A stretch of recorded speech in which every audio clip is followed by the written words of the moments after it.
คารวะสันเลิศเขามีใจบ่กำหนัดบ่มัวเมาบ่หลงไหลบ่ยึดติดมีปัญญาเป็นเครื่องสลัดออกบริโภคโภคทรัพย์เหล่านั้นที่หามาได้ใส่ซอยด้วยสติด้วยปัญญาบ่หลงไหลอันนี้คือคารวะสันเลิศ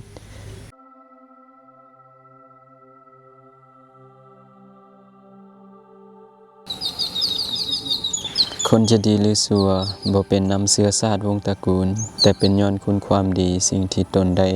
เฮ็ดไว้เป็นคนดีหรือคนหายการกระทำนั้นสิบ่งบอกคนดีแม่นสิออกนอกบ้านก็จะตานแต่สิ่งที่ดีๆขอความนอบน้อมแด่ของข้าพเจ้าจงมีแด่พระรัตนตรัยเจริญพรศรัทธาญาติโยมพอออกไม่ออกพุทธบริษัททั้งหลายในมื้อนี้อาตมาก็จะได้เอาธรรมหลักธรรมคำสอนในทางพระพุทธศาสนามาสนทนาเว้าจาสู่ศรัทธาญาติโยมได้ยินได้ฟังการได้ยินได้ฟังซึ่งธรรมของพระผู้มีพระภาคเจ้านั้นเป็นสิ่งที่ดีเป็นสิ่งที่เลิศเป็นสิ่งที่ประเสริฐซึ่งธรรมะที่จะได้เว้าในมื้อนี้เกี่ยวกับคารวะสันเลิศคารวะสันเลิศก็คือผู้ที่เป็นคารวาสเป็นชาวบ้านแต่ว่าเป็นผู้เลิศเป็นผู้ประเสริฐ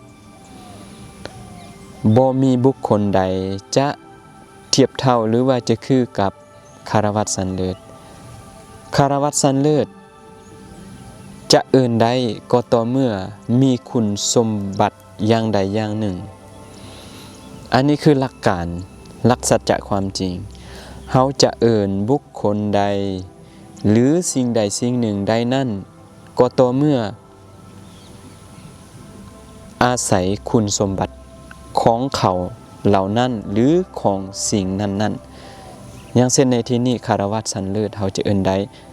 ก็ต่อเมื่อเฮามีคุณสมบัติเขามีคุณสมบัติของความเป็นคารวะสันเลิศเฮาจะนำเอาคุณสมบัตินั้นเข้ามาในตนได้แนวใดอันนั้นคือประเด็นซึ่งหัวข้อที่ว่าในคารวะสันเลิศนี้พระพุทธเจ้าเพิ่นยกหัวข้อในหัวข้อนี้ว่ากามโภคีกามโภคีก็คือผู้บริโภคกามผู้ที่ยังเพลิดเพลินยินดีไปในกามทั้งหลายกามคุณห้ามีรูปเสียงกลิ่นรสโผฏฐัพพะการสัมผัสซึ่งภาษาอังกฤษว่าthe person who enjoys in sensual gratification หรือว่าwho indulges in sensual pleasure หรือว่าเขาใส่แบบคำศัพท์ว่า the sensual enjoyers ผู้ที่ยังเพลิดเพลินในกามคุณห้าคือดังที่ได้เว้ามาในเบื้องต้นก่อนที่เราจะเข้าสู่รายละเอียดนั้นอยากให้ญาติโยมมาพิจารณานำกันเรื่องคารวะสันเลิศเราจะเป็นในจำพวกใดก่อนที่พระพุทธเจ้าเพิ่นจะตรัสเรื่องคารวะสันเลิศเพิ่นยกในบุคคลทั้งหลายในโลกนี้10จำพวกญาติโยมก่อนที่จะกล่าวถึงเรื่องคารวะสันเลิศเพิ่นเว้าถึงเรื่องบุคคลทั้งหลายในโลกนี้เพิ่นจัดแบ่งเป็นจำพวกเป็นกลุ่มมีทั้งหมด10จำพวกแล้วเฮาจะอยู่ในจำพวกใด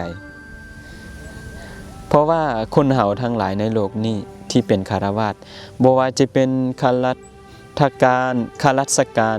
พนักงานทหารตำรวจพ่อค้าชาวขายเป็นนักกีฬาเป็นนักต้มตุ่นสแกมเมอร์แม่นไผก็แล้วแต่ที่ยังอาศัยเลี้ยงชีพก็คือมีการเลี้ยงชีพตัวเองซึ่งในพระสูตรนี้กามโภคีสูตรนี้เป็นสิ่งที่บ่งบอกว่าพระพุทธเจ้าบ่ได้บอกว่าวัตถุเป็นสิ่งที่อันตรายแต่พระพุทธเจ้าบ่งบอกว่าเฮาจะใส่วัตถุนั้น ให้เป็นประโยชน์ใดแนวใดคือกามโภคีนั่นเองเป็นผู้ที่ใช้วัตถุหรือว่าใช้โภคทรัพย์ที่หามาได้ให้เกิดประโยชน์ซึ่ง10จำพวกนั้นจะเป็นแนวใดมี10จำพวกที่1มี3คุณจำพวกที่1 2 3เขามี3คุณสมบัติจำพวก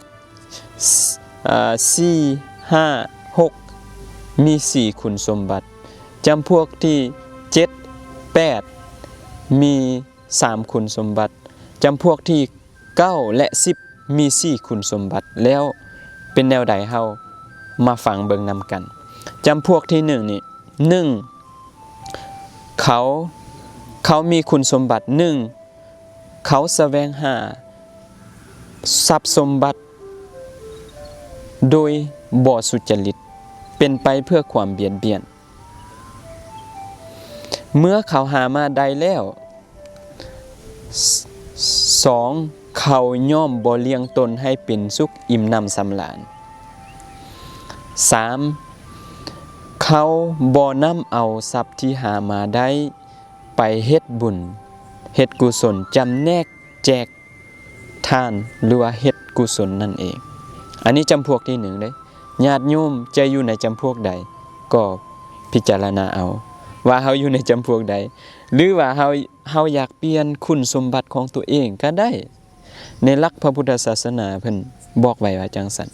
ก็คือเฮาสามารถที่จะเปลี่ยนแปลงตัวเองพัฒนาตัวเองได้อยู่เสมอตราบได้ยังมีลมหายใจอยู่อันนี้จำพวก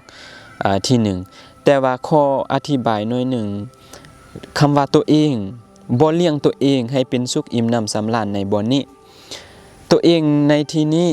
ขึ้นกับบริบทที่ญาติโยมเป็นอยู่ญาติโยมเป็นยังอยู่ก็คือถ้าญาติโยมอยู่ผู้เดียวก็จัดว่าเลี้ยงตัวเองหรือว่าเฮามีครอบครัวก็จัดเป็นครอบครัวในบ่อนนี้เฮาเฮ็ดเวียกบ่ว่าจะอยู่ในประเทศหรือต่างประเทศจะอยู่บ่อนใดก็ตามอยู่ในโลกใบนี้ให้เราเข้าใจนำกันในบริบทคำว่าตัวเองในบ่อนนี้ขึ้นกับบริบทที่ญาติโยมเป็นอยู่คันเฮามีครอบครัวก็หมายถึงการเลี้ยงดูเบิ่งแย่งครอบครัวเฮาหรือว่าเฮาบ่เบิ่งแย่งเฮาบ่เลี้ยงดูครอบครัวเฮามีพ่อมีแม่มีลูกเป็นต้นเนาะอันนี้จำพวกที่1จำพวกที่2ก็คือเขาแสวงหาซอกหาโภคทรัพย์สมบัติโดยที่บ่สุจริตเป็นไปเพื่อความเบียดเบียนเขาหาได้มาแล้วเขา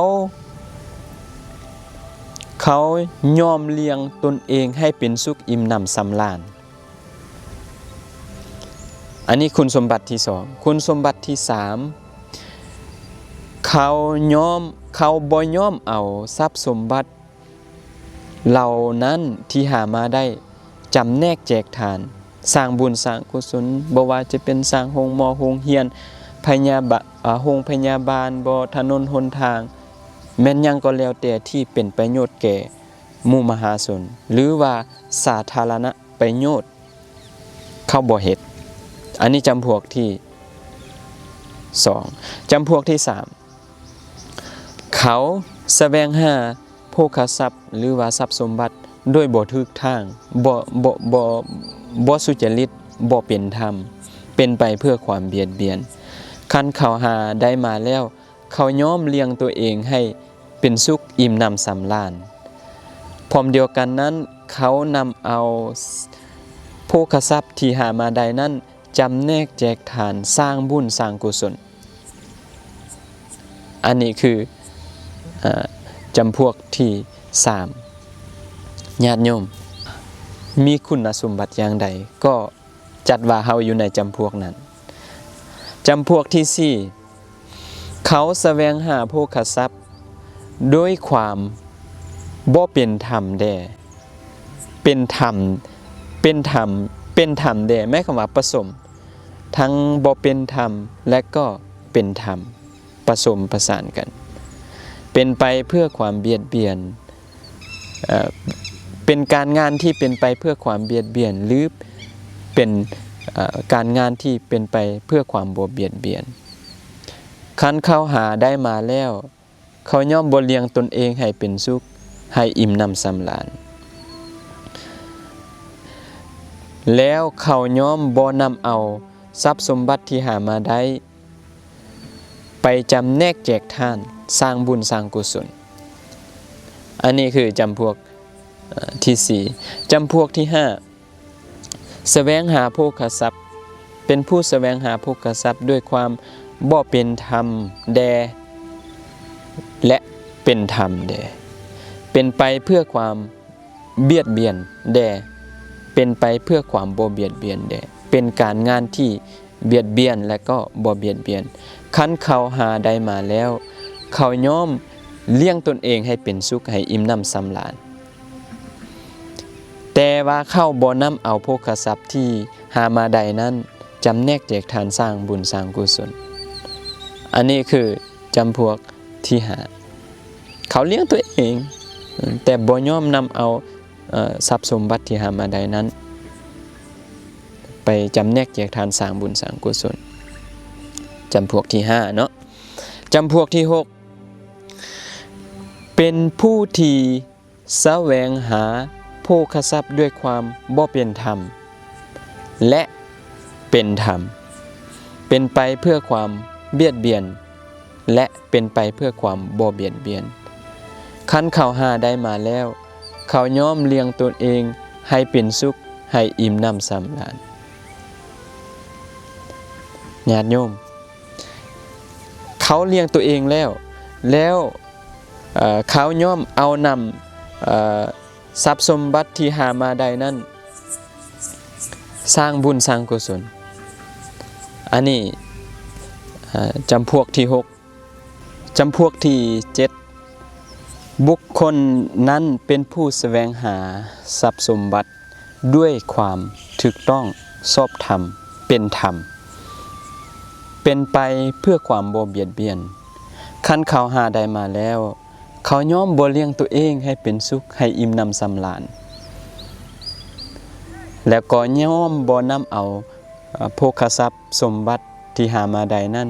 จำแนกแจกทานสร้างบุญสร้างกุศลญาติโยมคงจะเคยได้ยินเรื่อง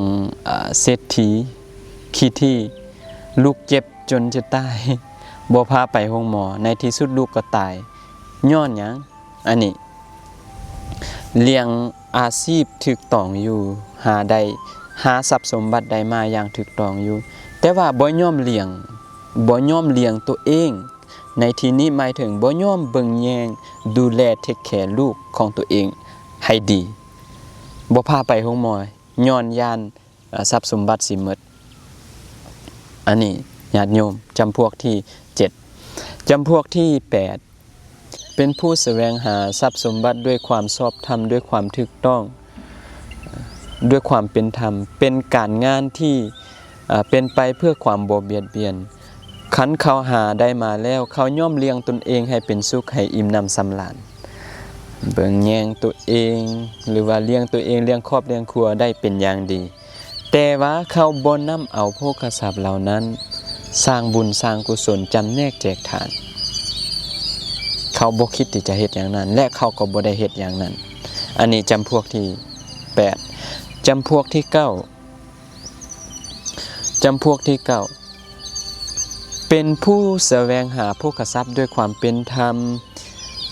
เป็นการงานที่ถูกต้องเป็นไปเพื่อความบ่เบียดเบียนคันเขาหาได้มาแล้วย่อมเลี้ยงตนเองให้เป็นสุขให้อิ่มหนำสำราญแล้วนำเอาโภคทรัพย์เหล่านั้นบำเพ็ญบุญบำเพ็ญกุศลสร้างบุญสร้างกุศลแต่ว่า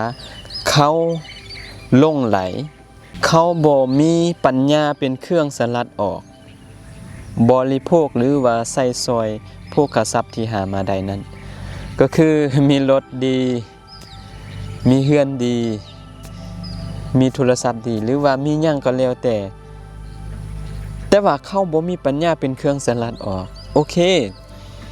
ผู้เป็นผัวหรือว่าผู้เป็นเมียหรือว่าผู้เป็นลูกอะนะขับรถยางรถแตกบ่หรือว่าไปดาดเซาบ่เล็กๆน้อยๆอะนะเฮ็ดให้รถมีปัญหาก็เลยโต้วาทะกันก็เลยเถียงกันบ่เห็นโทษว่าถึงมันจะดีส่ำใดมันก็เสื่อมได้มันจะดีส่ำใดมันก็เพได้เขาบ่มีปัญญาเป็นเครื่องสลัดออกเขาจะยึดติดหลงไหลในสิ่งนั้นฮักรถหลายกว่าฮักลูกฮักเมียหรือว่าฮักผัวอันนี้จำพวกที่9ญาติโยมข้อสุดท้ายจำพวกที่10เป็นคารวะสันเลิศซึ่งเป็นสิ่งที่เราท่านทั้งหลายควรที่จะเฮ็ดให้ตัวเองเข้าถึงคุณสมบัตินี้ให้ได้ว่าจังใด1เขาแสวงหาโภคทรัพย์ด้วยความเป็นธรรมเป็นการงานที่ถูกต้องเป็นไปเพื่อความบ่เบียดเบียนคันเขาหาได้มาแล้วเขาย่อมเลี้ยงตนเองให้เป็นสุขให้อิ่มน้ำสำราญขันเลี้ยงตนเองให้เป็นสุขอิ่มน้ำ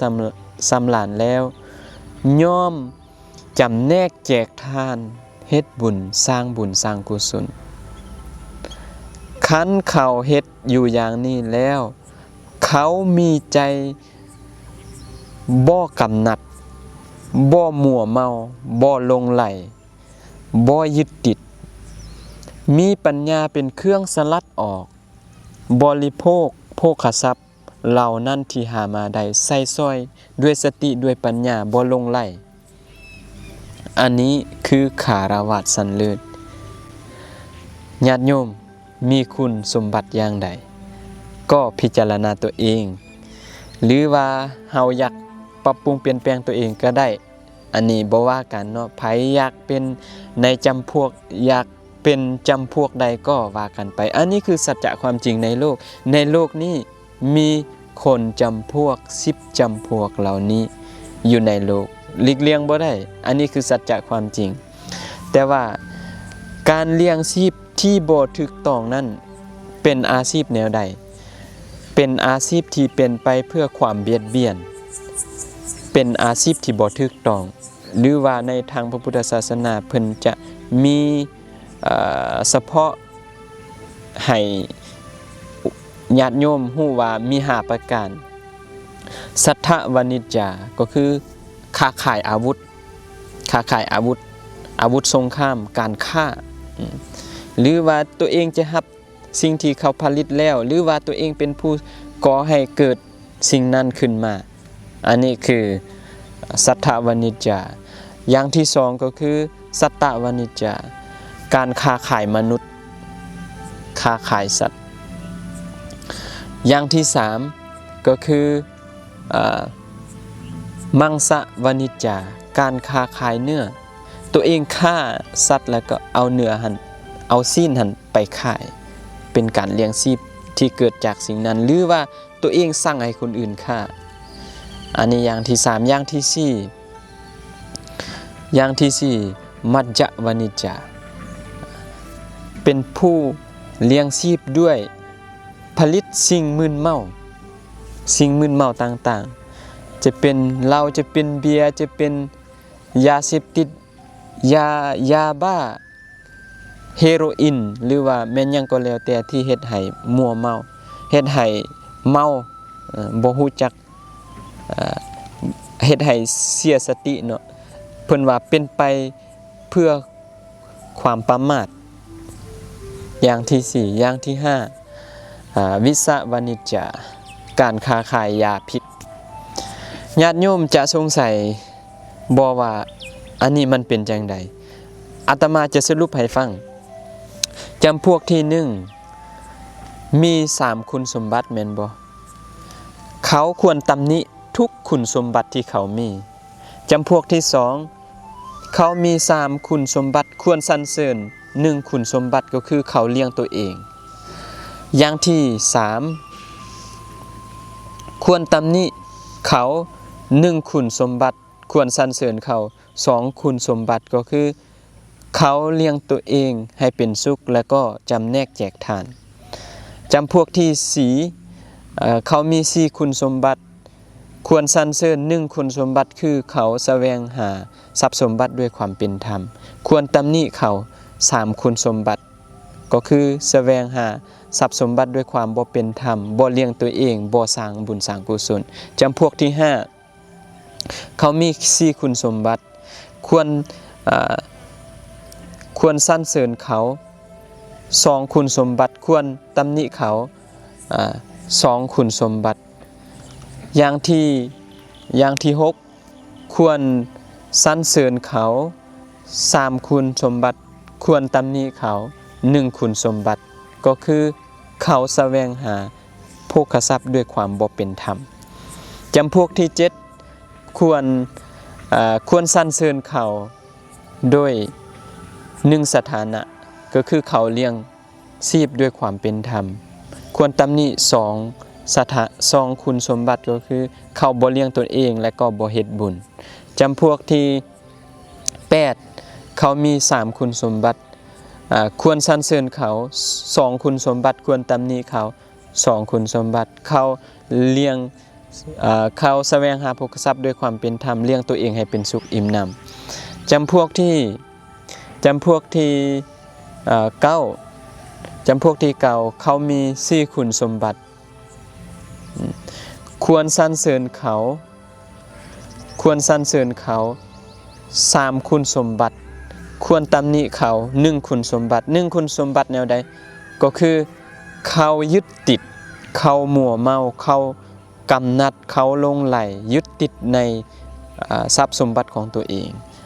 และก็อย่างที่10บ่มีทิฏฐิเลยบ่มีข้อตำหนิเลยควรสรรเสริญเขาใน4สถานะ1เขาแสวงหาโภคทรัพย์ด้วยความเป็นธรรม2เขาเลี้ยงตนเองให้เป็นสุขอิ่มหนำสำราญ3เขาสร้างบุญสร้างกุศล4เขาบ่มัวเมาบ่ลุ่มหลงบ่กำนัดบ่หลงไหลมีปัญญาเป็นเครื่องสลัดออกบริโภคโภคทรัพย์เหล่านั้นได้อย่างครบถ้วนบริบูรณ์อันนี้คือญาติโยมเราจะเห็นความสำคัญในหลักคำสอนพระพุทธเจ้าแล้วญาติโยมสามารถที่จะนำเอาข้อธรรมเหล่านี้น้อมเข้ามาในตนประพฤติปฏิบัติแล้วจะเป็นประโยชน์อย่างแน่นอนหลักความจริงในทางพระพุทธศาสนาคำสอนพระพุทธเจ้าไผประพฤติปฏิบัติคนนั้นก็ย่อมได้รับผลแน่นอนบุหารภาษิตเพิ่นจึงว่าธรรมะเปรียบเสมือนยาถ้าบ่กินลงท้องโรคนั้นก็บ่หายหรือว่าถ้าบ่บริโภคโรคนั้นก็บ่หายแน่นอนคือสัจจะความจริงถ้าผู้ใดประพฤติปฏิบัติคนนั้นย่อมได้รับผลได้อย่างแน่นอนขอเจริญพรญาติโยมให้มีความสุขความเจริญก้าวหน้าในหน้าที่การงานทุกท่านทุกคนด้วยเทอญ